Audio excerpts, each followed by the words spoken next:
Hello students, today we will learn about spring constant of springs connected in series and in parallel. What is this part? We know that when any body performs SHM, then there is always a force acting on the body performing SHM and that force is always directed towards the mean position.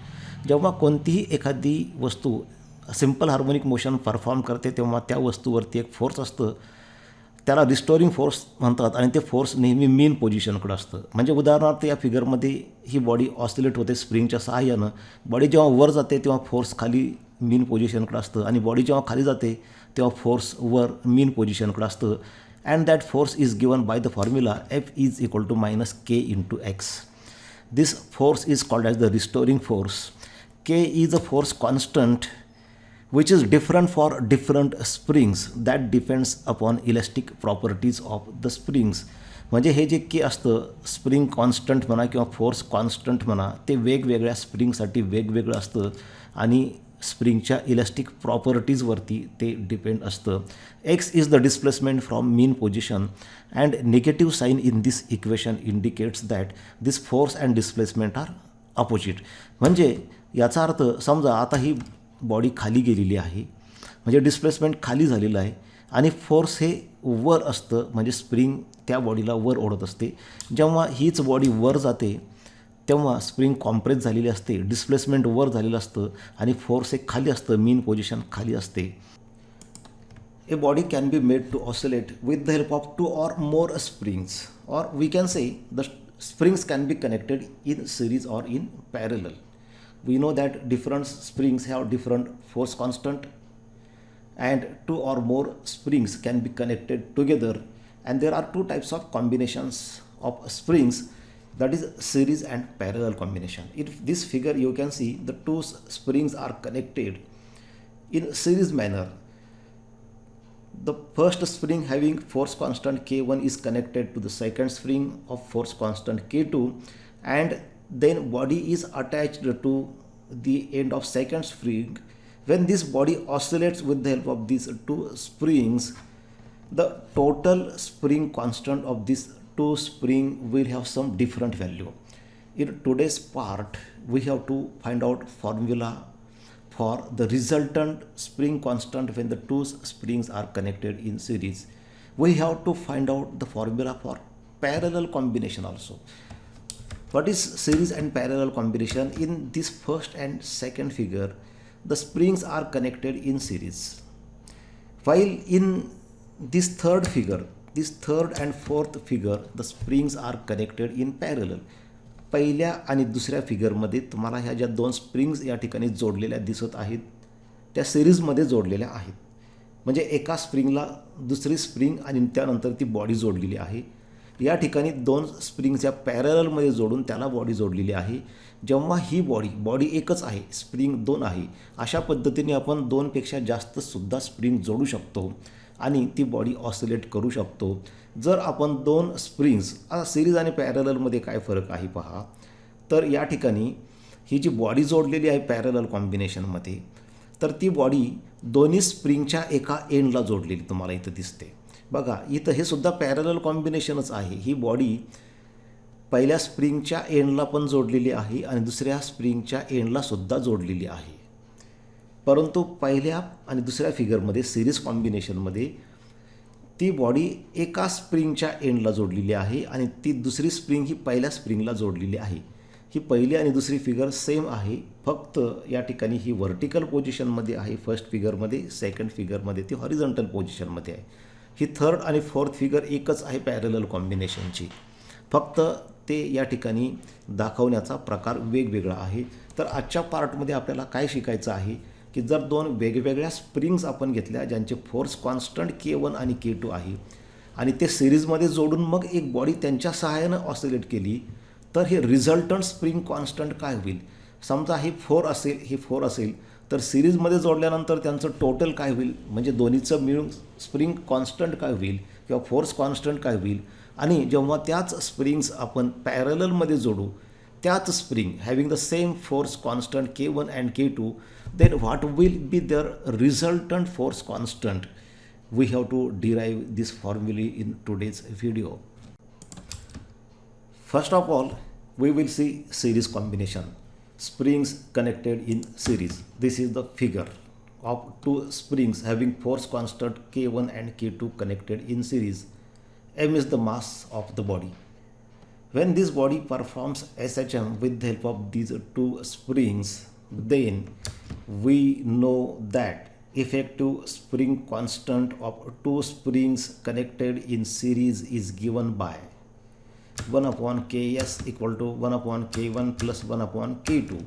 So when the two springs are connected in series, their effective or resultant force constant will be given by this formula 1 upon K1 plus 1 upon K2. If K1 is 4, K2 is also 4, then the resultant force constant will be 1 upon Ks equal to 1 upon 4 plus 1 upon 4. You will have to use this formula to find out the effective force constant. आता हा formula आला कसा त्याचं proof आपण या ठिकाणी बघूया. Proof. We know that F is equal to Kx numerically. Actually there is a negative sign. आपण या व्हिडिओच्या स्टार्टिंगलाच हा फॉर्म्युला पाहिला. But here we will consider only numerical formula. That means we will not consider the negative or positive sign.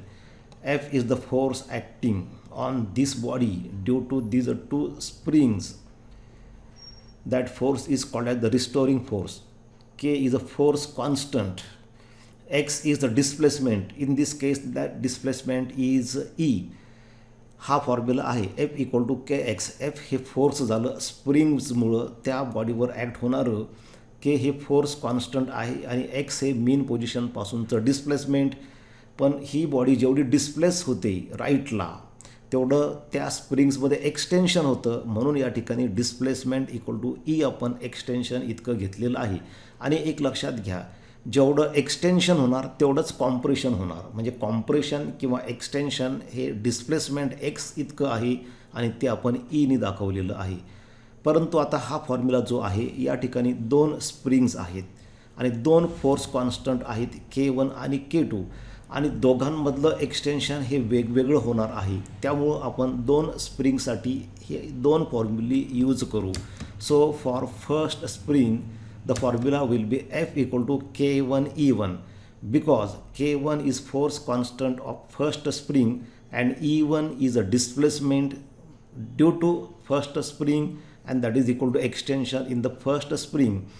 Here we will not write F1 or F2 because the force acting on the body is the same and single force due to both springs. दोन्ही स्प्रिंगसाठी force हे एकच असणार आहे आणि दोन्ही मिळून एकच force लावणार आहे. म्हणजे दोन्ही स्प्रिंगसाठी हे फोर्स F सारखं आहे. दोघांचं फोर्स कॉन्स्टंट आणि एक्सटेन्शन वेगवेगळं असलं तरी. Similarly for and from this we will write E1 extension in the first spring. This extension E1 will cause a displacement X1 in this body.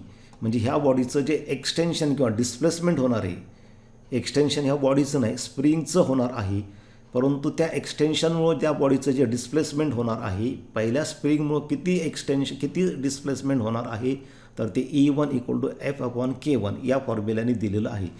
Similarly for second spring F equal to K2 into E2 because K2 is a force constant of second spring.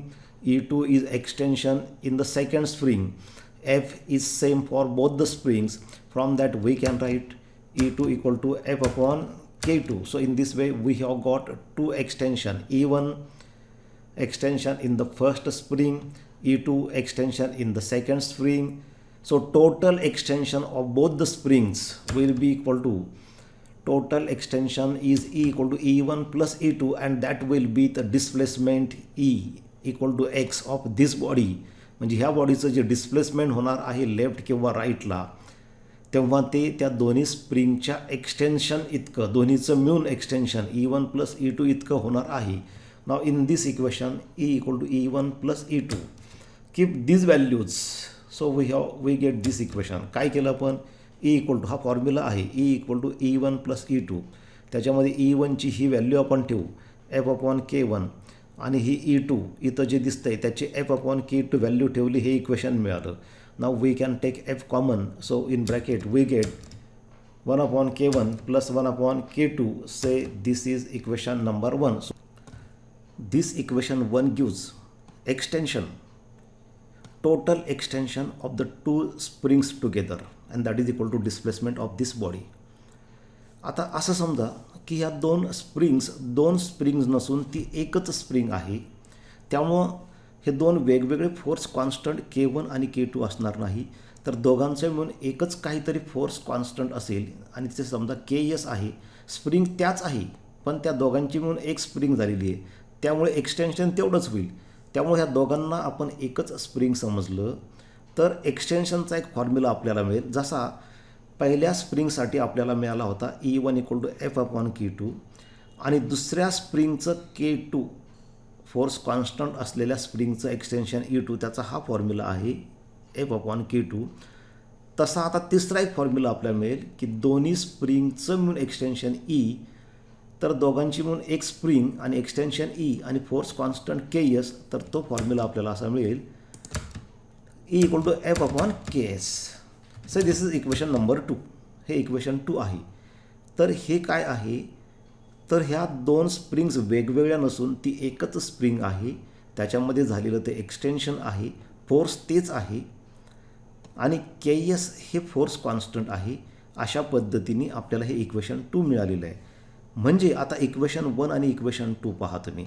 Equation 1मध्ये left hand साईडला E आहे, आणि equation 2ला सुद्धा left hand साईडला E आहे. म्हणजे याचा अर्थ left hand side same आहेत, म्हणजे राईट हँड साईडसुद्धा त्यांच्या सेम आहेत. हे दोन्ही मिळून झालेलं एक्सटेन्शन आहे इक्वेशन 1नी दिलेलं, आणि एका स्प्रिंगनी झालेलं. पण एक म्हणजे काय, ह्या दोघांची मिळूनच ती तयार झालेली आहे. त्यामुळे आपण आता त्यांच्या RHS इक्वल करू. बघा आपल्याला इक्वेशन 1 आणि इक्वेशन 2 काय मिळालेलं होतं. This is equation number 1. When the two springs together produce extension E, that is given by this equation number 1, and this is equation number 2. If we imagine this as a single spring having force constant Ks, then the resultant extension E is given by this equation 2. Their LHS are same, therefore their right hand sides are also same. Therefore from equation 1 and equation 2 we can write F/Ks. This is right hand side of equation 2 is equal to F, this right hand side of equation 1, F in bracket 1/K1 plus 1/K2. This F on both sides will get cancelled. We get 1/Ks equal to 1/K1 plus 1/K2. This is the formula for resultant force constant when the two springs are connected in series. जेव्हा दोन spring आपण सिरीजमध्ये जोडतो, तर दोघांचे मिळून force constant काय होईल ते काढण्याचा हा फॉर्म्युला आहे. आता एक उदाहरण आपण कन्सिडर करू की समजा ह्या दोन स्प्रिंग्स आपण ज्या घेतलेल्या आहेत त्यांचं फोर्स कॉन्स्टंट आहे 10 आणि 10. त्याचं युनिट असतं न्यूटन पर मीटर. तर मग या 10 आणि 10 फोर्स कॉन्स्टंट असलेल्या स्प्रिंग सिरीजमध्ये जोडल्या तर त्यांचं रिझल्टंट काय होईल बघा. या ठिकाणी हा फॉर्म्युला आहे 1/Ks is equal to 1/K1 plus 1/K2. हा फॉर्म्युला आहे रिझल्टंट फोर्स कॉन्स्टंट काढण्याचा सिरीज कॉम्बिनेशनमध्ये. आता दोन स्प्रिंग्स ज्या आपण घेतलेल्या आहेत, समजा त्यांचं फोर्स कॉन्स्टंट 10 आणि 10 आहे. So resultant force constant will be 1/Ks is equal to 1/10 plus 1/10, that is 1/Ks. Resultant force constant will be 1/Ks equal to 1/10. 1/10 plus 1/10, that will be 2/10, that is equal to 1/5. So 1/Ks equal to 1/5, that means Ks, therefore Ks is equal to 5. So resultant force constant will be 5. Thus when the two springs of force constant 10 and 10 are connected in series, the resultant force constant is 5. म्हणजे अशा पद्धतीने जेव्हा दोन springs आपण ज्यांचं force constant 10 आणि 10 आहे सिरीजमध्ये जोडतो तेव्हा त्यांचं रिझल्टंट हे 5 होतं.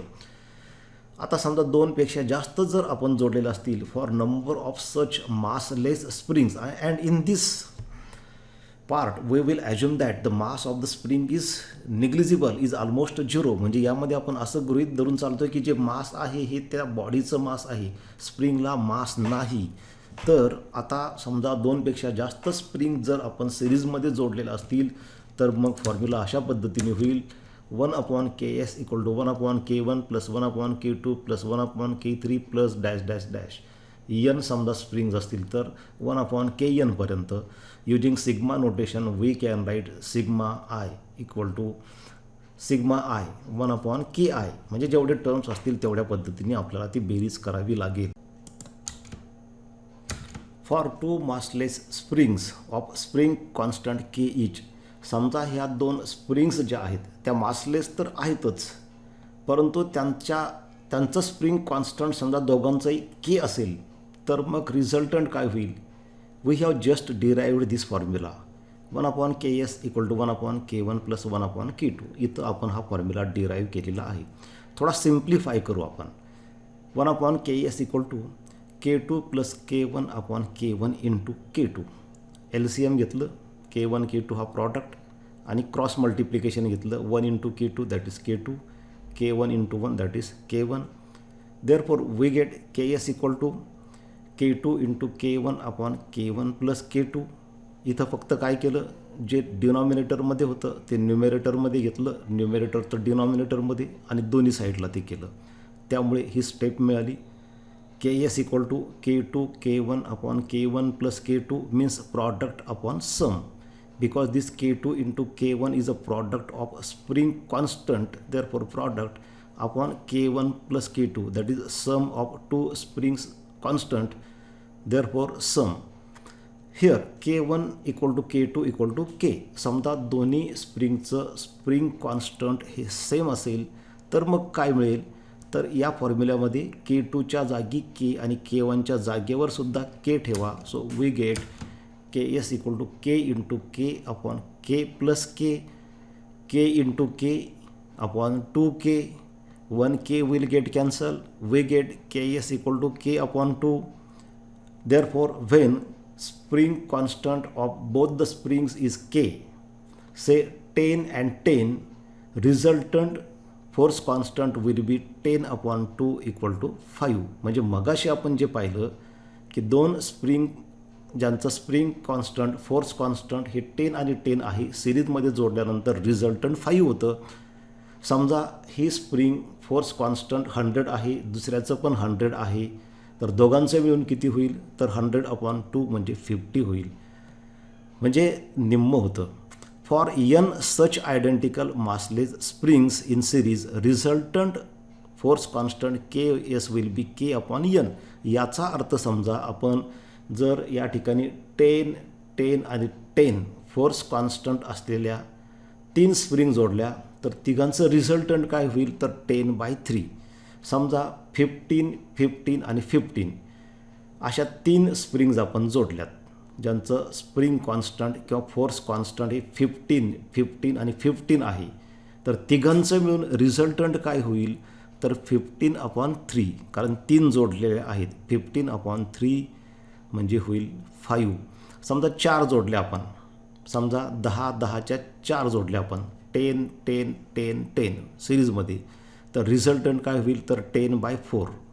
समजा 5 जोडल्या 10, 10च्या तर 10/5. अशा पद्धतीने सिरीजमध्ये स्प्रिंग्स जोडल्यानंतर फोर्स कॉन्स्टंट हे कमी होतं.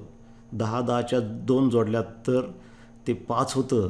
10, 10च्या 4 जोडल्या तर 10/4 म्हणजे 2.5 होतं. Now we will see the parallel combination of springs. What will be the resultant force constant when 2 springs are connected in parallel. This is figure of parallel combination of 2 springs having force constant K1 and K2. Now in parallel combination what happens, force is different for different springs, दोन स्प्रिंगसाठी force हे वेगवेगळं असेल. पहिली spring ह्या बॉडीवरती F1 हे force लावेल, त्याचवेळी ही body दुसऱ्या स्प्रिंगलासुद्धा अटॅच केलेली आहे, म्हणजे ती बॉडीसुद्धा फोर्स लावणार आहे.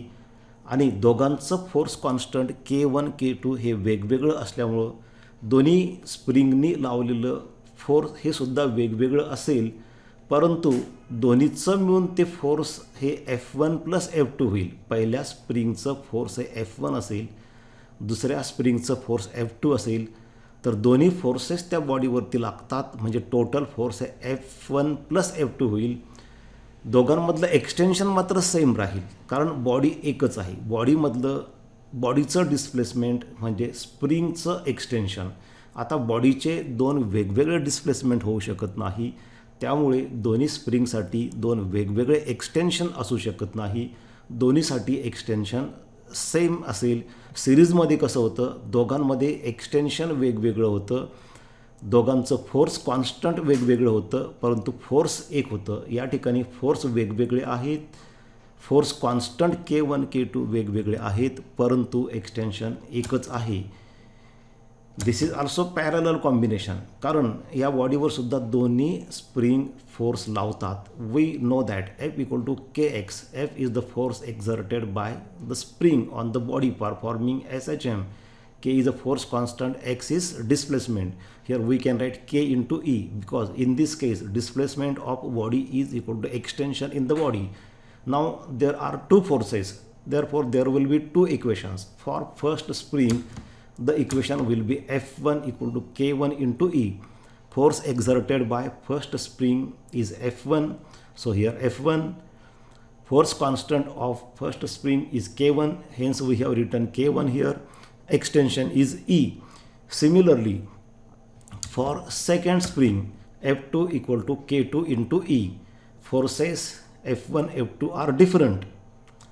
Force constant K1 K2 are also different, but extension is the same. Total force exerted by both the springs on this body will be, total force is given by F = F1 + F2. Force exerted by first spring on the body is F1. Force exerted by second spring on the body is F2. Total force will be F = F1 + F2, because both the springs are exerting the force on same body. Now keep the values of F1 and F2 in this equation. We get F = K1E. F1 here see, F1 is K1E, F2 is K2E. Keep these two values here, we get F = K1E plus K2E. E is common, therefore F = K1 plus K2 into E. This is equation 1. Now suppose the effective force constant of these two springs connected in parallel is Kp. आता असं समजा की ह्या दोघांचं मिळून force constant Kp होतं, आणि ह्या दोन वेगवेगळ्या स्प्रिंग नसून दोघांची मिळून एकच स्प्रिंग झालेली आहे, तेव्हा एकच फोर्स असेल. And we will get the equation F = Kp into E. कारण या ठिकाणी दोन स्प्रिंग ह्या आपण वेगळ्या गृहीत धरत नाही, तर दोन्ही मिळून एकच स्प्रिंग आहे, आणि त्या दोन्ही मिळून जी एक स्प्रिंग तयार होती त्यांनी लावलेलं फोर्स F आहे.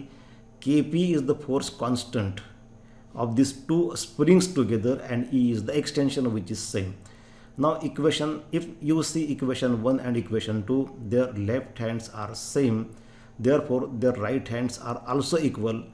Equate their right hand sides. Thus from equation 1 and equation 2, Kpe is equal to K1 plus K2E. Right hand side of equation 2, Kpe is equal to right hand side of equation 1. You can cancel E on both sides. We get Kp = K1 plus K2. This equation gives resultant force constant of two springs connected in parallel. बघा विद्यार्थी मित्रांनो, जेव्हा ह्या spring आपण सिरीजमध्ये जोडतो तेव्हा formula आपल्याला अशा पद्धतीने मिळाला होता. 1/Ks is equal to 1/K1 plus 1/K2. This was formula for resultant force constant when the two springs are connected in series. On the other hand, when the two springs are connected in parallel, the resultant force constant is given by Kp equal to K1 plus K2. Therefore, when two springs of force constant 10 and 10 are connected in series by this formula, we get the resultant force constant equal to 5. 10 and 10 produces 5. But when the same springs are connected in parallel, the resultant force constant becomes 10 plus 10 equal to 20. म्हणजे सिरीजमध्ये force constant कमी होतं, पॅरललमध्ये वाढतं.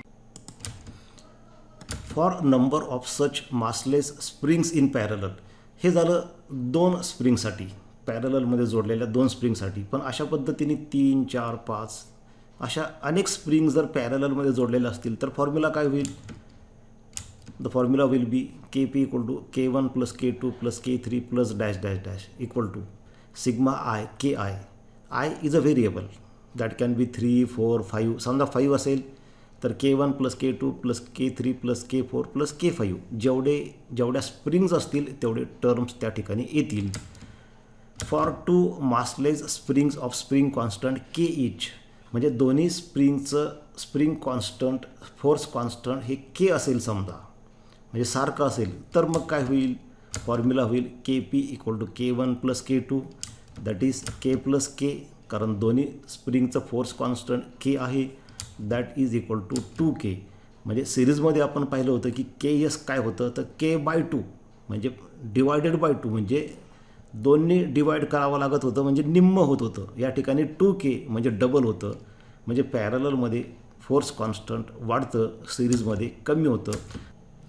For n such identical massless springs in parallel, Kp equal to Nk.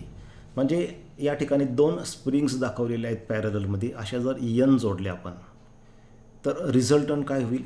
Nk. म्हणजे समजा 3 जोडल्या तर 3K, समजा 4 जोडलेल्या असतील तर 4K, समजा K 10 असेल तर 10 10च्या 4 पॅरललमध्ये जोडल्या तर 4 × 10 म्हणजे 40 होईल. सिरीजमध्ये काय होत होतं तर 10/4 होतं, या ठिकाणी 10 × 4 होतं.